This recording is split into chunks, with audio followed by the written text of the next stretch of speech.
The desert was quiet that evening, the kind of silence that pressed on a man's ears until even the shuffle of a tumbleweed seemed loud.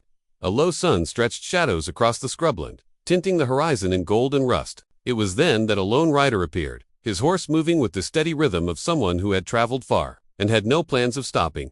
He wore a dust-worn hat pulled low and a long duster that had seen more storms than Sundays. His face was half hidden in the shadow of the brim, but his eye sharp and watchful missed nothing. He rode as though he belonged nowhere, yet knew every inch of the land beneath him. No sound followed him except the creak of saddle leather and the faint jingle of spurs. By the time he reached the edge of the town, lamps were being lit in the windows. Dry Creek was its name, a small cluster of weathered buildings clinging stubbornly to survival in the wild frontier. Folks there had grown accustomed to strangers drifting through.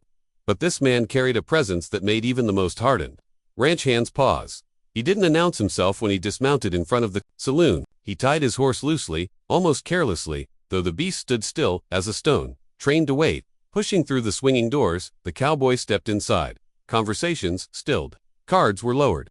Even the piano player let his fingers rest against the keys.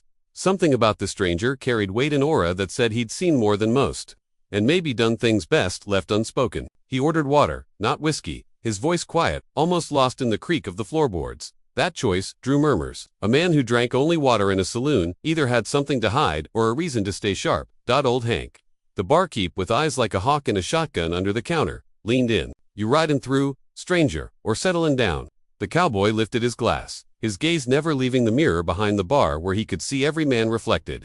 "Just passin'," he said, though his tone left the door wide open for doubt outside. The town carried on. Children darted across the street with hoops, and tired mothers called them back home. A blacksmith hammered away at the last iron of the day. To most, it was another evening in Dry Creek. But to the cowboy, it was a place thick with the kind of tension he'd felt before, like the air before a storm. He noticed the details no one else cared to see: men in the corner whispering too quietly, a rider slipping into town after dark with saddlebags heavy and eyes nervous, and the sheriff's office door locked though the lantern still burned inside. These were signs, and the cowboy had trained himself to read signs better than most read words. He finished his drink, set the glass down, and stepped outside. The desert wind brushed against him, tugging his duster, carrying with it the faint scent of smoke from somewhere distant. His horse pawed the ground, restless. The cowboy placed a steady hand on the animal's neck. "Easy now," he muttered softly, though he might as well have been speaking to himself. He didn't come to Dry Creek to be noticed. He came because he had heard whispers of trouble smugglers using secret trails, families being run off their land, and outlaws bold enough to buy the law. It wasn't his first time drifting into a place like this, and it wouldn't be the last. Still, each town carried the same test. Would he remain unseen, protecting from the shadows, or would his presence ignite a fire no one could put out? As the sky deepened into indigo, the cowboy mounted up again and rode toward the far edge of town. Few noticed him leave, and those who did quickly forgot. That was how he preferred it. The silent rider carried no name on his lips, no badge on his chest, no claim to honor or glory. Only a vow, buried deep in his chest, the promise made long ago when blood stained the desert and he swore he would never again stand by while the West was swallowed by greed and violence. He disappeared into the dusk, a figure fading against the horizon. The town of Dry Creek would not remember his arrival that night. But soon enough, when danger came creeping down the hidden trails, they would learn to whisper about him, the cowboy who walked unseen. The next morning, in Dry Creek carried a deceptive calm. The sun rose steady over the horizon, painting the land in gold, and the townsfolk bustled about their usual workshop keepers, sweeping dust off their wooden porches, women hauling buckets from the well, and ranch hands driving cattle out to pasture. But beneath the ordinary rhythm of life, something darker lingered. Trouble had been brewing for months, though most chose not to say it aloud. Livestock had gone missing. Families living on the outskirts reported strange riders crossing their land at night, and wagon trains carrying supplies from the railroad had been robbed more often than chance allowed. The sheriff, an older man with graying whiskers and weary eyes, had offered no answers. He wore the badge, but his presence was as thin as his excuses. "Desert outlaws," he would say, scratching his head, "or maybe Apaches gone restless." Folks muttered their doubts, but fear kept them silent. After all, calling out the law in a place like Dry Creek often brought more danger than protection. The cowboy, however, was not fooled. He had spent the night camped just beyond the edge of town, where the mesquite grew thick and the coyotes sang. From that vantage, he watched riders move along a ridge that should have been empty. He knew the land, knew the trails smugglers favored, the canyons they vanished into. Whoever haunted Dry Creek wasn't random. They were organized. By mid-morning, he rode back into town, hat brim pulled low, as if he were just another drifter passing through. He stopped at the general store, tying his horse to the hitching post. Inside, the store smelled of flour, tobacco, and leather. A young boy no older than 6 sat cross-legged by a barrel of beans, playing with a carved wooden horse. His laughter was small but sharp, carrying above the shuffle of customers. The boy's Sithratal, sunbrowned with a determined glint in her eyes, stood at the counter, arguing with the storekeeper. "These prices are near robbery," she said, slapping a coin down. "How are ranchers supposed to feed stock when flour costs twice what it did last spring?" The storekeeper shrugged, looking past her. "Talk to the freight wagons, Miss. They've been hit 3 times this season. I can't sell what don't arrive." The cowboy lingered by a shelf, pretending to study a row of canned peaches, but his ears caught every word. Supply lines cut, wagons attacked, prices rising. That was no coincidence. It was the kind of squeeze outlaw gangs used when they wanted to starve out of town before making their move. The girl noticed him then. Her gaze lingered a moment too long, suspicious but curious. She was used to measuring men at a glance, and this one didn't fit into any easy box. He wasn't local, but he wasn't wandering aimlessly either. She turned back to her brother, scooping him up before leaving the store with supplies balanced against her hip. The cowboy waited until the store cleared. "Wagons been hit often?" he asked, voice low. The storekeeper eyed him with caution. "What's it to you?" "Just wondering." The man leaned forward. "We've got more problems than we can carry. Stranger, don't go asking questions, unless you're fixing to stay and answer some." The cowboy gave no reply, only tipped his hat and left. He preferred shadows to attention. That evening, while the town huddled in the saloon or shut their doors tight, the cowboy rode out again. He traced the ridge he'd seen the night before, moving silent as dusk settled. Tracks cut deep into the dirt told him what he needed to know. This was no random outlaw passage. Heavy wagons had moved through, guarded by men on horseback. Smugglers were running goods unseen, and Dry Creek sat in the middle of their hidden trails. He crouched in the dust, fingertips brushing a hoofprint. Whoever was leading this operation knew the land too well. Maybe someone from inside Dry Creek itself. The thought hardened his jaw. Towns didn't rot from outside pressure alone. They rotted because someone within let the termites in. When he returned to his camp under a blanket of stars, he didn't light a fire. He sat quiet, the desert wind rustling through dry grass, his horse grazing nearby. He knew shadows were moving, closer, tightening around the town. Dry Creek's people still clung to hope that life would roll on, as it always had, but the cowboy, staring out at the distant trails, felt the weight of certainty press heavy on his chest. Trouble wasn't coming yet, was already here. And soon enough, those shadows on the horizon would spill into the streets. The desert had always been a place of reckoning for the cowboy. Out there, with nothing but sand, stone, and sky, a man could not run from himself. The horizon stretched so wide that it stripped away lies and excuses, leaving only truth in its rawest form, and the cowboy carried his truth like a scar. That night, he sat alone beneath a ridge, the stars burning cold and clear above him. His horse slept tethered close by, its steady breath the only sound besides the occasional cry of a coyote. The cowboy didn't sleep. He rarely did. Memories had a way of crawling into his mind when the world grew too quiet. Years ago, long before he drifted into Dry Creek, he had ridden with a different band of men. Back then, he hadn't yet learned that silence could be a weapon sharper than a gun. He was young, eager, and hungry for belonging. But belonging came with a price. The men he rode with weren't defenders, they were destroyers.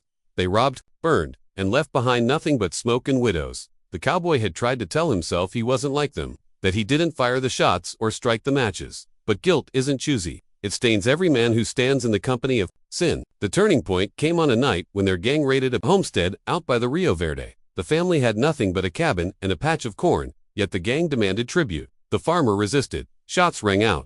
When the smoke cleared, the farmer lay dead, and his wife clutched a baby against her chest, weeping in silence. The cowboy had ridden away that night, but he didn't ride far. He lingered, hidden in the shadows, and saw the woman bury her husband with her bare hands. Saw her eyes burn with a grief too heavy for words. That image carved itself deep into his soul, a brand he could never scrape away. It was there, under the endless desert sky, that he made his vow. He swore never again to stand by while the strong preyed on the weak. He would defend without asking for thanks, without wearing a badge or seeking glory. His path would be lonely, but it would be just. He would walk unseen, not because he wanted to be forgotten, but because some men didn't deserve to be remembered. Since then, he had drifted from town to town, never staying longer than the trouble demanded. He had fought off rustlers, tracked down killers, and quietly freed families from the grip of fear, yet he never lingered to hear gratitude. His work wasn't about recognition, it was about redemption. Now, as he sat in Dry Creek's desert outskirts, he felt the weight of that old vow pressing harder than ever. The signs were clear: smugglers running weapons, families being squeezed, lawmen turning blind. Dry Creek stood on the edge of ruin, and the people didn't even realize how close the wolves had come. The cowboy drew his revolver, turning it slowly in his hand, the steel catching faint starlight. It wasn't the weapon of an outlaw anymore. It was a tool of balance, meant to keep the scales from tipping too far toward chaos. He checked the chamber, slid it back into the holster, and pulled his duster tighter against the chill night air. Sleep finally came, shallow and restless. He dreamed of fire, of gunshots, of the woman by the Rio Verde digging graves under the moonlight. He woke before dawn, sweat damp on his brow, the echo of her cries still sharp in his ears. His hand went instinctively to his chest, where no badge lay, only the steady beat of a heart that refused to let him forget. As the first light of morning spread across the desert, he saddled his horse and looked toward the town. The vow he had made years ago was not a burden he carried occasionally, it was the marrow in his bones. The reason he breathed. Dry Creek was in danger.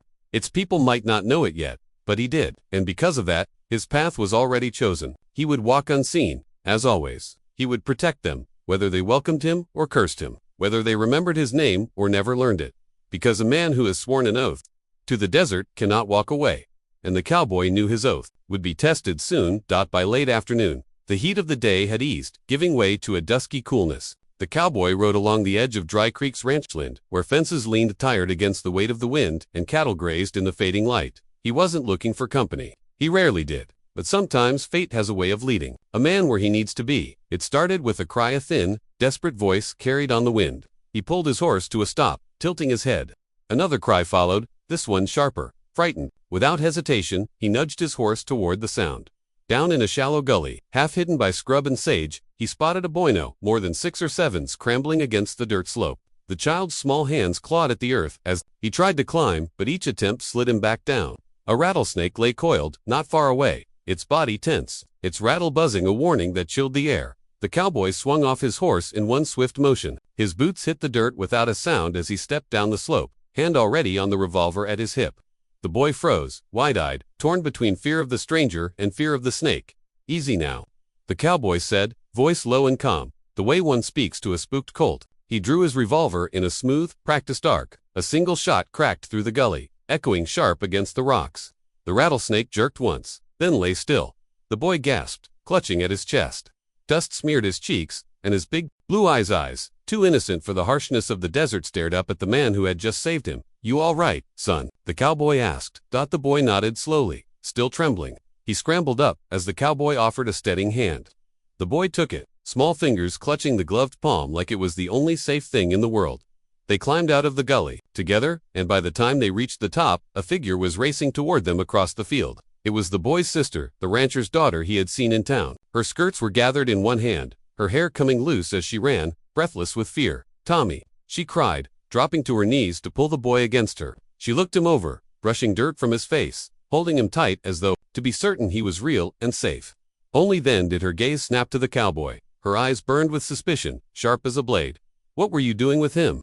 The cowboy adjusted his hat, meeting her stare without flinching. Found him down in the gully. Snake was ready to strike. The boy tugged on her sleeve. He saved me, Anna. Shot the snake dead. Her arms tightened around the child, though her eyes never softened. She studied the cowboy with a mix of gratitude and caution, like someone who'd been warned too many times not to trust strangers. You shouldn't be out here, she said at last, her tone measured. Folks don't know you. Some already think you bring trouble with you. Maybe they're right, he said quietly. He tipped his hat, turned toward his horse, and began to mount. Wait, her voice caught him before he swung into the saddle. She rose, keeping Tommy close. I reckon I owe you thanks. If not for you, I'd. She stopped, swallowing back the rest. The cowboy didn't respond. Thanks had never been what he was after. He pulled himself into the saddle, the leather creaking under his weight. The boy waved at him as if they were old friends. But the cowboy only touched the brim of his hat in silent farewell before nudging his horse forward. As he rode off, Anna watched him go, torn between relief and unease. Something about the man unsettled her like a shadow that lingered too long at dusk. But she couldn't deny what she had seen. He had saved her brother without hesitation, risked himself without demand for reward. The cowboy rode into the deepening evening, the boy's wide eyes lingering in his memory. Innocence was a rare thing in the West, fragile as a bird's egg. He had saved it once that day, but shadows still pressed close, and he knew protecting innocence often meant carrying a burden that left no room for his own peace. The vow he carried burned hotter. He had crossed paths with the innocent, and that meant his duty to Dry Creek was no longer distant, it was personal. The next few days in Dry Creek passed with the weight of a gathering storm. On the surface, the town went about its business. Women hung laundry, shopkeepers called out prices, and children kicked dust in the streets. But underneath, fear moved, like a rattler in the brush. Folks spoke in hushed tones, watching the horizon as if expecting shadows to ride in at any moment.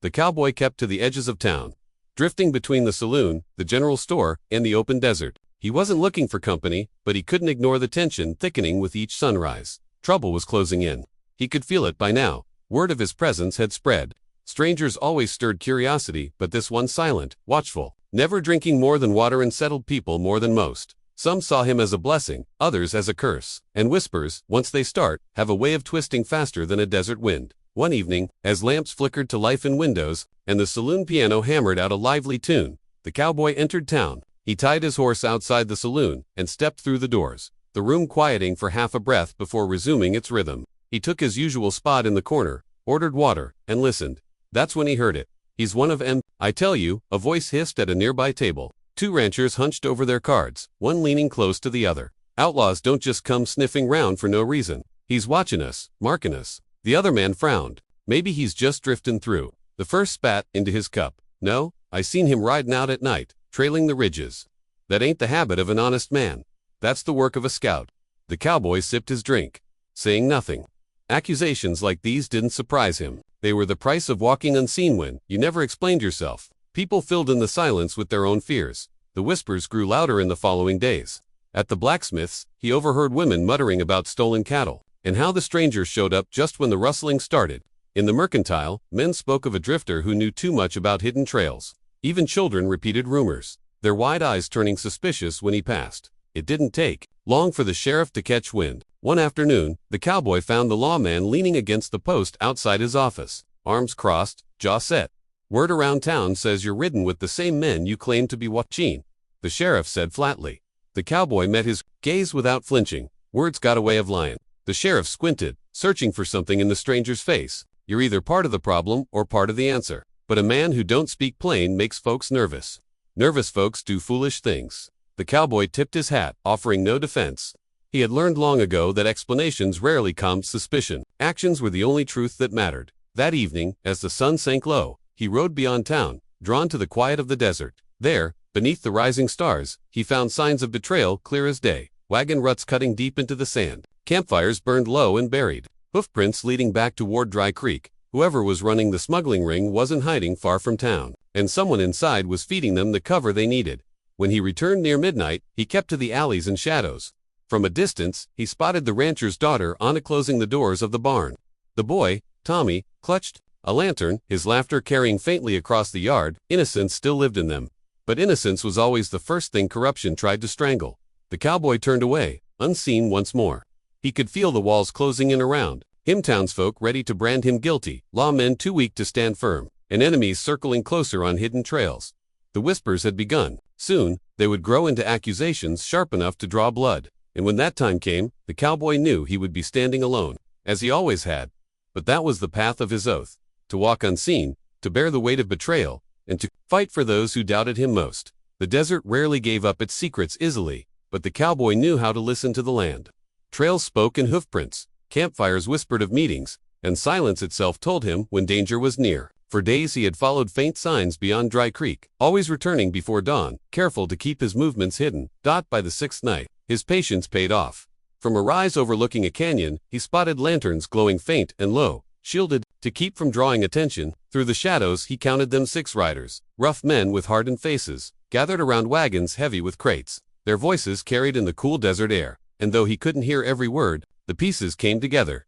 Guns, ammunition, whiskey by the barrel. It was more than simple thieving, it was a network. Smuggling contraband through hidden trails, using Dry Creek as a passageway. That explained the missing wagons, the rising prices, the fear strangling the town. But what tightened the cowboy's jaw was the man standing at the center of it all. Sheriff Amos. The badge on his chest glinted faintly in the lantern light. He wasn't weary or helpless as he'd played in town. No, here he stood tall, his voice steady, giving orders with the ease of a man who knew his power was secure. The cowboy's hands clenched around the reins. So this was why the law had done nothing. The sheriff himself was the rot at the heart of Dry Creek, feeding the wolves that circled its people. He stayed hidden, silent as stone. watching until the smugglers loaded the last of the crates and covered their tracks. Only when they rode off did he move, easing his horse down the slope to study the site. The fire pits were buried, wagon ruts masked with brush, but nothing could hide the truth. The enemy wasn't lurking outside Dry Creek. The enemy was wearing its badge. The cowboy rode back to Wardtown, the weight of his discovery pressing harder with each mile. He had been branded an outlaw by whispers, doubted by every pair of eyes in town, and yet he was the only one who knew the truth. Speaking it aloud would change nothing. Who would believe a drifter over their own sheriff?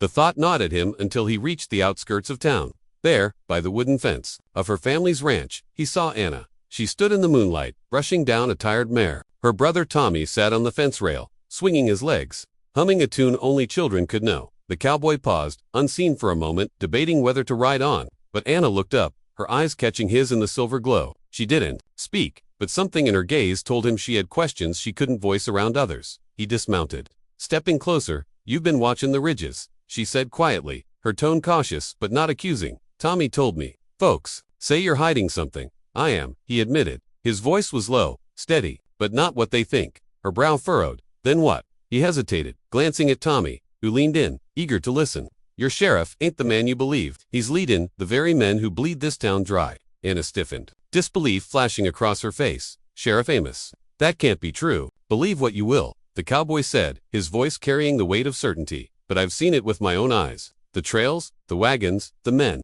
He's the one holding the door open for the wolves." Silence fell heavy between them. Tommy looked between them, wide-eyed, not fully understanding but sensing the danger in the air. Finally, Anna shook her head, her voice trembling. "If you're right, if this is true, then speaking it out loud will get you killed." The cowboy adjusted his hat, stepping back toward his horse. "Maybe, but it don't change what's cumin'. He's got a grip on this town, and the only way to break it is to face him in the open." Anna caught his arm before he could mount. Her grip was strong, her eyes fierce despite the fear. "Don't do this alone." The cowboy studied her, the fire in her gaze reminding him of the vow he had made long ago. She wasn't asking out of mistrust, she was asking because she knew the cost of silence. He pulled free gently, mounted, and looked down at her. "This path don't leave room for company, but keep your brother close. Trouble's right and fast." With that, he rode into the night, leaving Anna standing in the moonlight, her heart torn between doubt and the creeping truth. For the cowboy, there was no longer any uncertainty. The hidden enemy was revealed, and now, the vow he carried meant only one thing: bringing the lawless lawman to justice, no matter the cost. The morning sun bled across Dry Creek like a warning flare, its golden light doing little to chase away the unease that had settled over the town. Whispers traveled faster than dust in the wind, and now, nearly everyone was talking about the silent cowboy who always seemed to be watching. To most, his silence was proof of guilt. To Anna, it was a puzzle she couldn't ignore. She had spent half the night awake, replaying his words. Sheriff Amos leading the very men who bled the town dry. She wanted to dismiss it, to shove the accusation into the same corner where wild rumors usually lived. But something about the cowboy's eye, steady, unwavering, heavy with the weight of truth, had burrowed deep into her. By noon, her decision was made. She had to confront him again. She found him outside the livery, checking the cinch on his horse. He looked as though he'd been riding since dawn, dust coating his boots, eyes shadowed by lack of rest. When he saw her, he didn't stiffen or act surprised. He simply nodded, as if he had been expecting her. "You meant what you said," she told him. "About Amos?" The cowboy didn't look up.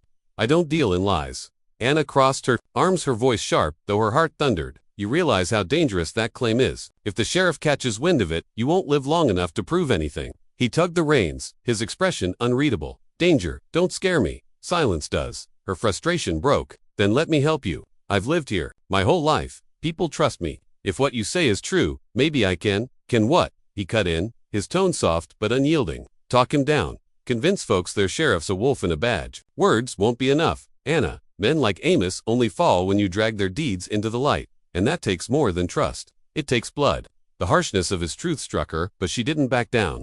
"Then why carry this weight alone? Who carries you when you fall?" The cowboy's jaw tightened, and for the first time she saw a flicker in his mask, shadow of the man he once was, scarred by old losses. "No one," he said simply. Before Anna could answer, voices cut through the air. Two ranchers approached, their faces tight with suspicion. "There he is," one muttered. "Same fella I saw riding the ridges at night."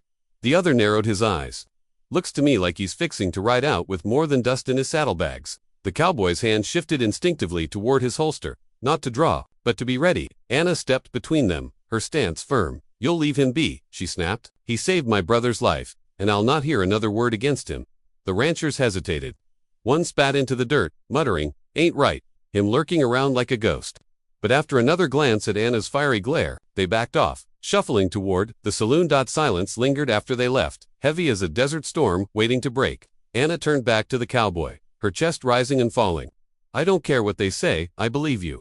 For the first time, his eyes softened, only slightly, but enough that she saw it. "Belief's a dangerous gift, Anna. Men can twist it, betray it. You sure you want to spend it on me?" She lifted her chin. "I don't hand out trust easy, but when I do, I don't take it back." The cowboy studied her for a long moment, the weight of her words pressing against the wall he had built around himself. Trust was a thing he had abandoned long ago. But now, standing in the dust with this woman's steady gaze fixed on him, he felt its pull like an old wound, aching under a storm. He pulled his hat lower, breaking the moment before it grew too sharp. "Then keep your brother close. And keep yourself closer to truth. Trouble's comin', Anna. When it does, your trust might cost more than you're willin' to pay." Anna didn't waver. "Then let me decide what it costs." The cowboy mounted his horse, the leather creaking under his weight. He gave her a final look, a rare acknowledgement, almost a promise, before turning his horse toward the horizon. As he rode away, Anna stood rooted, torn between fear and resolve. She had put her trust on the line, and she knew there was no turning back. And the cowboy, for all his silence, carried her trust with him like a brand. It was the one weight heavier than his vow, the one he couldn't let himself betray. Desert air grew heavy with dusk, shadows stretching long and sharp across the land. The cowboy guided his horse along the narrow canyon trail, every muscle in his body alert. The walls rose high on either side, their jagged edges glowing red in the dying light, a place perfect for an ambush. And he knew, deep down, that was exactly what awaited him. The tip had come from a whisper in town. The smugglers planned to move a shipment tonight. Rifles, ammunition enough to turn Dry Creek into a battlefield. If he didn't cut them off, Amos and his men would tighten their chokehold on the west. The canyon narrowed ahead. His horse snorted, uneasy. The cowboy slowed, listening. At first, only silence. Then a scrape of boot on rock. A whisper of movement above. They were here. He swung down from the saddle, patting the horse's flank to send it trotting quietly. Behind him, the canyon had no mercy for riders caught unprepared. Better to fight on foot, where shadows could be friends. The first shot cracked through the air, echoing like thunder. The cowboy dove behind a boulder, grit biting into his palms. A second shot followed, then the shuffle of boots along the ridge. They had him boxed in, firing from both sides. "Thought you could outfox us, stranger," a voice jeered from above. "Sheriff says you've been sniffing around too long. Time to bury you in this canyon." The cowboy's jaw tightened. Sheriff Amos had sent them. Proof enough that every word he'd told Anna was true. He waited, breathing slow, counting heartbeats between their movements. Then one of them leaned, too far over the edge. The cowboy's revolver barked once, a body toppled, thudding hard against the canyon floor. Shouts erupted, rocks clattered as more men scrambled into position. Dust filled the air, choking, blinding. The canyon became a storm of gunfire and echoes, bullets sparking off stone. The cowboy pressed against the boulder, mind sharp, calm. Despite the chaos, every shot he fired was measured, each bullet finding its mark. But there were too many. For every man that fell, two more shadows shifted above.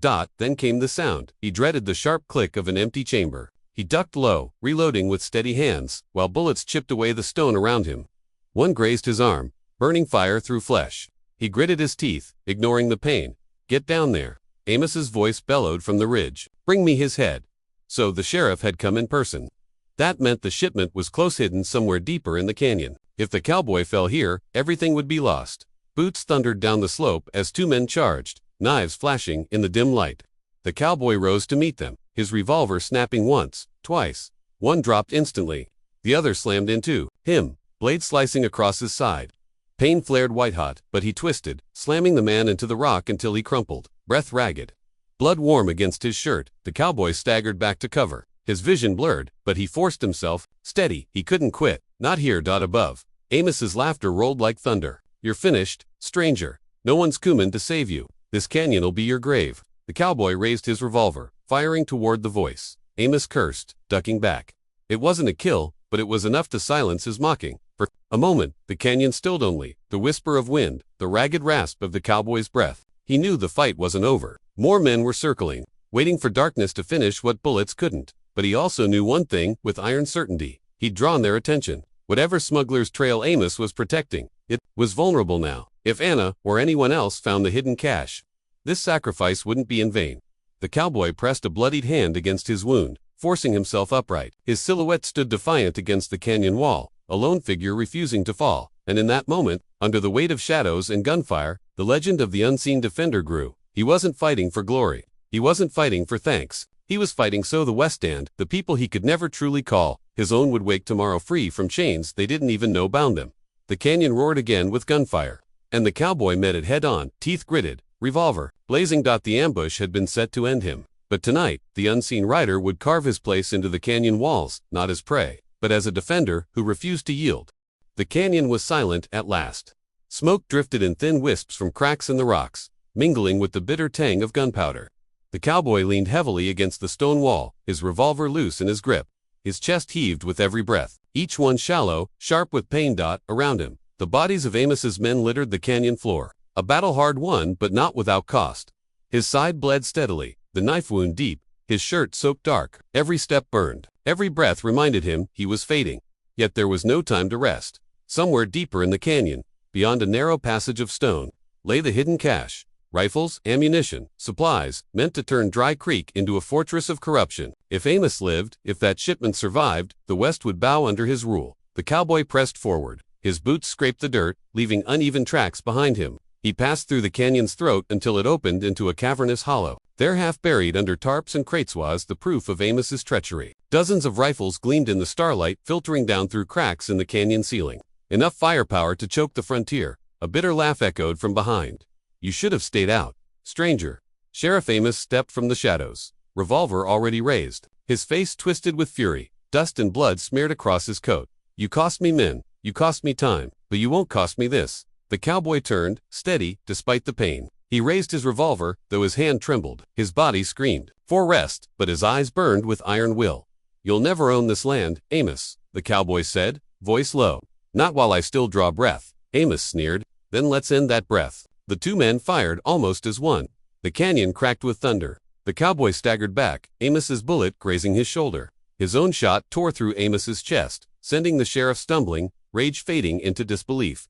Amos collapsed beside the crates, coughing, grasping for life that slipped too quickly away. Silence returned, broken only by the cowboy's labored breathing. He stared at the crates. Destroying them was the only way. If left behind, scavengers or survivors would claim them.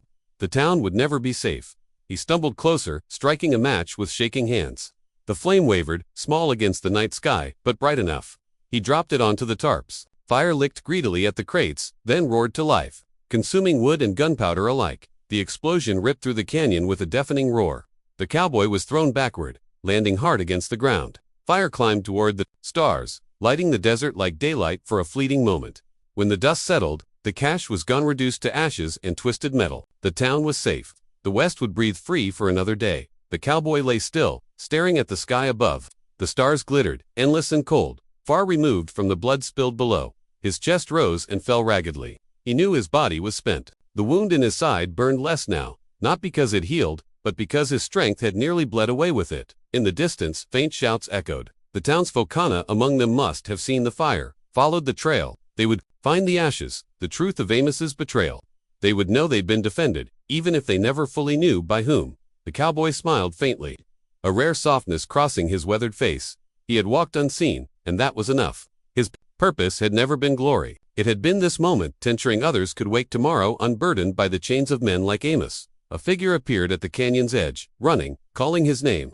Anna's voice carried through the night, thick with desperation. She dropped to her knees beside him, hands trembling as they tried to stop the bleeding. Tears streaked her face, catching the glow of fire still crackling nearby. "Hold on," she whispered fiercely. "Please, hold on." The cowboy's gaze lingered on her, soft and steady. "You're strong," he rasped. "Stronger than me. Stronger than this town knows." His words were broken by coughs, but his eyes held firm. "Keep them safe." Anna shook her head, clutching his hand. "Don't you leave me. Don't you dare." The cowboy's thumb brushed her knuckles weakly, a ghost of comfort. "I was never meant to stay," he whispered, "just to defend, then disappear." The stars blurred above him. The firelight dimmed, but the warmth of Anna's hand was the last thing he held onto, an anchor against the night.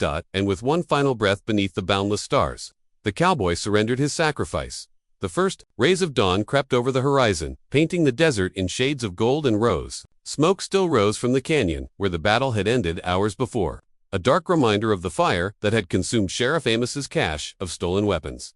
The townsfolk of Dry Creek gathered at the canyon's edge. Their voices hushed. They had seen the flames light the night sky, heard the distant thunder of gunfire, and the roar of an explosion that shook the ground. Now, they stared into the hollow where the danger had burned away, ashes and broken wood scattered across the earth.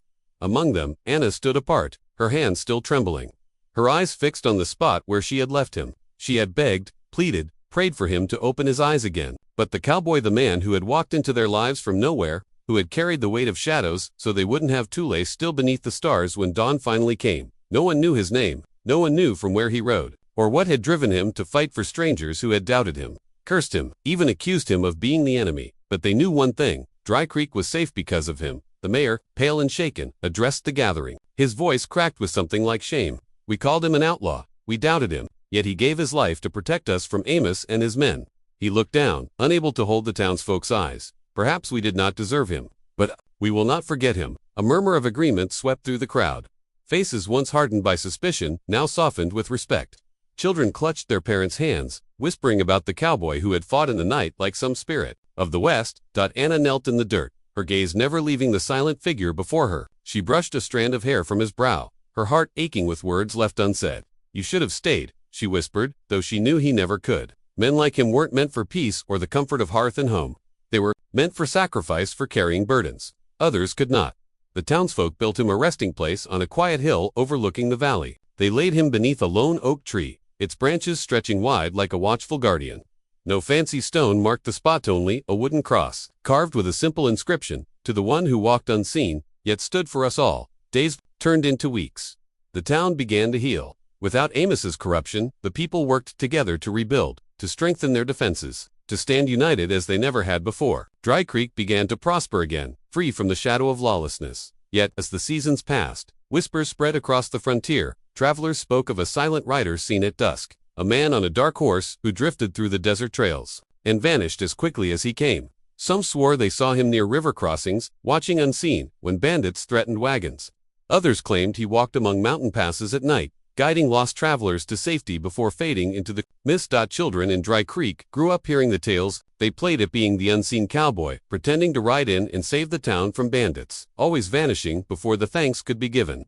His story became more than memory, it became legend, and Anna, though her heart still ached, kept his memory alive with every word she spoke. She told her younger brother, and later her own children, of the man who had appeared as an enemy but revealed himself as their greatest defender. She told them how courage sometimes wears silence, how true strength is found not in being seen, but in doing what is right, even when no one is watching. Late at night, when the stars blanketed the sky, Anna would stand at the hill under the oak tree. She would whisper to the wind, as though he still lingered just beyond sight. You'll never be forgotten, she promised. Not while these stars shine. Not while this land breathes free.